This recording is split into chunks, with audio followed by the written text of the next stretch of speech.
Good morning, I'm Councillor Glen, and this is my weekly update for Saturday, June the 21st. This morning, I'm in front of Holy Spirit Parish because it's National Indigenous Day in Canada, and as you can see by the sign behind me, the church has an event planned today. It's called the Celebration of the Land.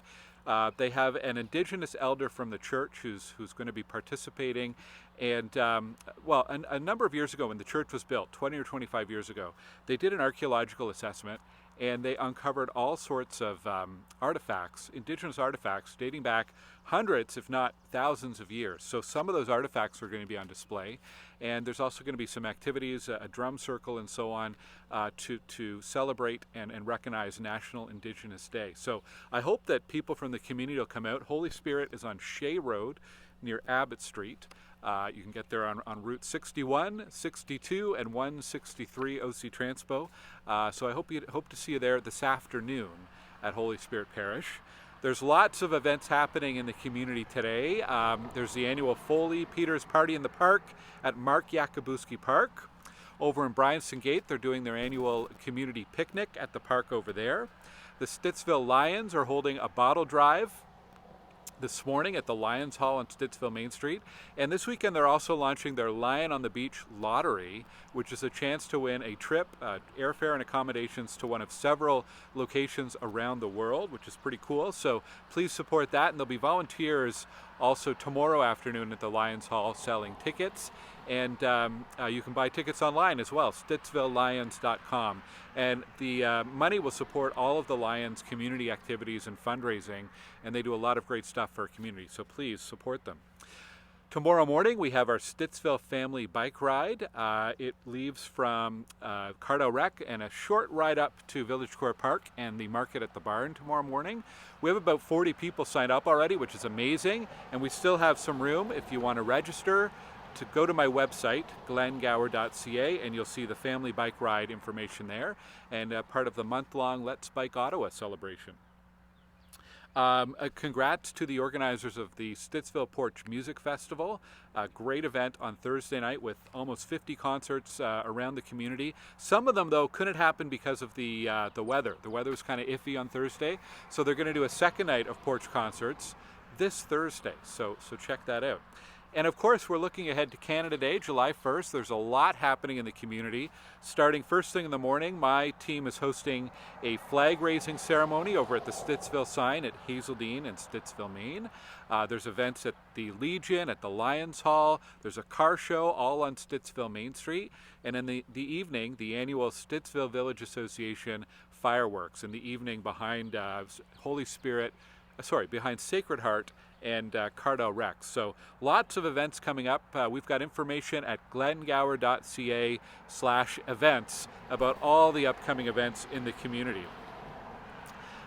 Busy week at City Hall. A couple things I wanted to highlight. One was the Environment Committee approved basically a direction to staff to send staff off to do some more feasibility and research on 3 different options for how we're going to replace our Trail Road landfill when that runs out. So there's some landfilling options and there's some waste incineration or waste to energy options, and staff are going to do some additional research and costing on that. There is no inexpensive solution to getting rid of waste. It's going to cost hundreds of millions of dollars, whether we do landfill or whether we do some kind of new technology. So we have to continue to work hard to reduce the amount of material going to the landfill in the first place. So thinking about more sustainable ways to deal with our packaging and the waste that we produce as a community. More information about that on my website. Also this week, I've got to write something about this. I still haven't had time, but if you remember back in April, I told you about some changes to provincial planning policy that was leading to the city needing to update all sorts of secondary plans. So these secondary plans are kind of planning documents that are essentially neighborhood planning. We have one of those in Stittsville on Stittsville Main Street, and the province is basically, they are telling us you must update this to allow for more density in these areas. I'm not happy about this. I think it's a very rushed process we need to undertake to be in compliance with the provincial rules, but we have had some progress on Stittsville Main Street where we've been able to focus a lot of that increased density on the northernmost part of the street closest to Hazeldean Road. So I think it's better than what staff were originally proposing, and I'm going to be sharing some more information on my website. I was also able to get a motion through to make sure that if we're changing the density, we are also triggering an update to our infrastructure master plan and our transportation master plan based on the revised population estimates. So that did go through as well. So more to come on that. This week, a very big file. On Thursday, we're going to be looking at Transportation Master Plan Part 2, the Capital Infrastructure Plan. I want to thank residents for all of your feedback to city staff over the past couple months. It has made a difference, and there's a lot of Stittsville projects that are very high on the priority list, which is great. So I'm glad to see those, and I'm going to post a summary this weekend. I am concerned that we're not moving ambitiously or fast enough in encouraging more modal shifts. So the official plan says we should have 50% of all trips happening by sustainable modes, transit, walking, cycling, by 2046. We're already currently in Ottawa, I think at 42 or 43%, and the Transportation Master Plan as it is only gets us to 48%. I think we should be shooting a lot higher than 50%. You know, if we want a livable city where we have mobility, where we can move around, we need to make sure people have a lot of choices to move around, whether it's by transit or walking or cycling or ride share or carpooling, whatever it might be, any new technologies that are out there. I do think we need to be a lot bolder and more ambitious. So that's something that I'm going to be focused on at our debate on Thursday. Giving people more options to get around our city. What else? Oh, we've posted on my website some construction info for 1518 Stittsville Main Street. This is the development known as the Station that's next to the Trans-Canada Trail, next to Ritual. You've probably seen the construction fencing go up recently.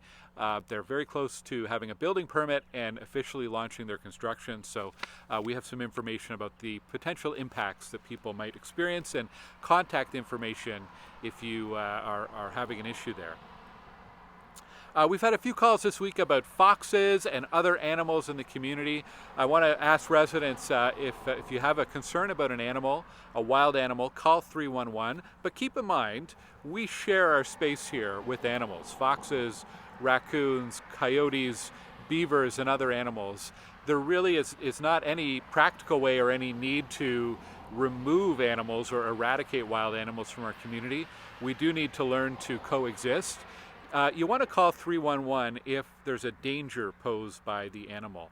If you see a fox or a coyote acting aggressively towards humans, that's something you would want to call 311 for. If you just see a fox or a coyote and they're just hanging out, no need to call. That's just nature being nature. So anyways, and there's information on my website too. If you search for wildlife or animals, you'll find some information there.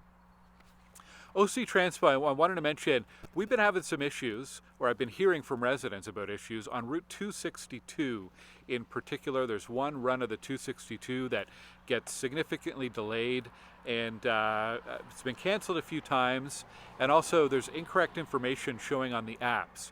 The OC Transpo team had a big meeting on that on Thursday just to review how they can get this fixed. There's been some temporary fixes that haven't really worked. So they had their planning and operations team meeting on Thursday, and I hope to have some more information next week. And I hope you're going to see some better service on that particular run starting on Monday. So thanks to residents for your feedback on that.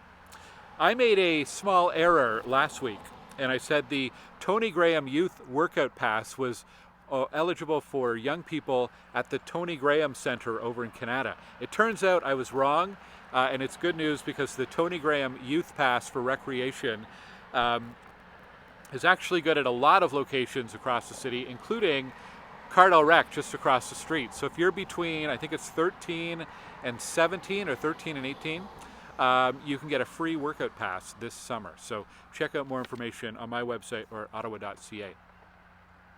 A couple other things that have come up. One was e-scooter safety. There are a lot of e-scooters in our community. I think they're great, a great mobility tool. Oddly enough, though, in Ontario, the official rule is you need to be 16 or older to use an e-scooter. But I know there are tons of kids out there that that use e-scooters, younger kids. There's not really any set safety programs for younger kids, and I think it's because you're not supposed to be riding them if you're 16 or under. I kind of think that's short-sighted, and I'm interested in resident feedback. I think we should be pushing the province to create a more realistic rule around e-scooters and make it align with perhaps bicycles, right? Just if you're old enough to ride a bike, maybe you're old enough to ride e-scooters, or I don't know, maybe there's a minimum age, maybe it's 10 years old. We need to remind folks too, make sure you're wearing a helmet on an e-scooter, make sure you're not riding on sidewalks with these scooters. You can only ride them on the road or on bicycle paths. So lots of safety we need to be promoting, but I think the fact that technically you're not allowed to ride one if you're 16 or under, I think that is preventing some of this messaging from being shared in the community. But I'd be interested to know residents' thoughts on that as well. We're going to have a few very hot days, some extreme heat, and Ottawa Public Health has some great resources on how to stay safe. So go to ottawapublichealth.ca and you can see a list of tips for staying hydrated. You can see a map of areas in this community and the city where you can cool off, free public spaces where you can cool off, and a really good resource. If you've got potentially vulnerable neighbors, seniors, for example, maybe check on them, especially if they do not have air conditioning. Maybe check on them if the weather gets quite warm over the next few days. Anyhow, that's it for me. Thank you for watching. Hope you have a great weekend and a great week ahead, and I'll see you here next time. Take care.